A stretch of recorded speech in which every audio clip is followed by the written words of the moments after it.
Hello and welcome to Thrive in 5. There's a lot of talk about healthy boundaries in relationships, but what exactly are they and why are they so important?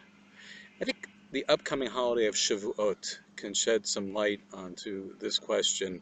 In particular, if we take a look at the very first Shavuot in history, when the Jewish people accept the Torah on Mount Sinai, we'll see that actually Shavuot was all about boundaries.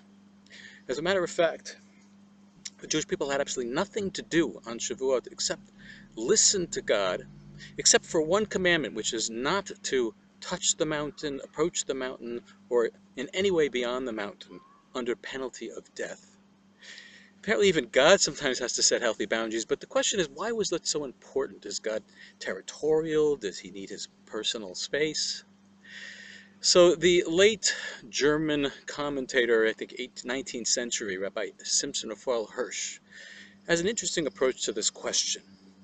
He suggests that it was essential that it be clear to the Jewish people that the Torah emanates from an entirely different place, that the otherness of the giver of the Torah had to be incredibly clear. And had the Jewish people stood on Mount Sinai or even been near it, there's a significant danger that they might erroneously come to believe that the Torah emanated from within themselves. Let me explain. In order for a relationship to exist, I have to know where I end and where you begin.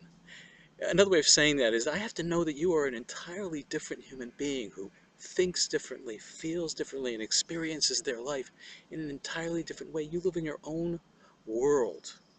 And that is what I consider to be the foundation of healthy boundaries. And why is this so important? Because if I lose my sense of differentness from you, it's so easy for me to conclude that I already get you, that I already understand you.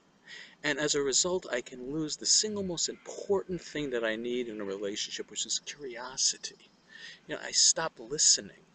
And in the end, I end up relating to my thinking about you, what I've created about you, and not you yourself. And that's not a relationship, that's the destruction of a relationship. I think at Mount Sinai, the stakes were very, very high. Our sages refer to the giving of Torah as Yom HaSanusa. It's the day of the wedding between God and the Jewish people. A very important relationship was being established. God had something important to tell us about the world.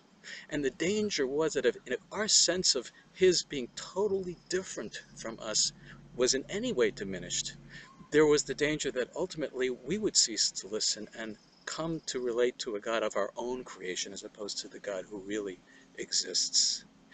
And I think this is true of relationships that we, in our lives, men and women. I had a client once who accused his wife of not caring about their kids' health because she fed them snacks that he felt were not healthy. So I said to him, and let's say his name is Ben, I said, Ben, I don't know your wife, who we'll call Terry. I don't know Terry as well as you do, but I'm willing to wager that if I asked her if she cares about your kids' health, that she'd say yes. As a matter of fact, I don't even have to guess. Here she is, and I asked her, I said, Terry, do you care about your kids' health? And she said, of course I do. And she was, of course, telling the truth. But the amazing thing was I turned to Ben and I said, Ben, did you hear what she said? He didn't even care. He wasn't even interested. It was so sad to me. Here's a guy who really does, on some level, want a relationship with his wife, but he doesn't even know her in so many important ways. He doesn't realize he doesn't know her because he doesn't recognize that he has no clue that she is in a different world than he is. And I see this so often with couples who are like boxers at different corners of the ring, neither one willing to kind of get in the middle and get to know each other precisely because they think they already know.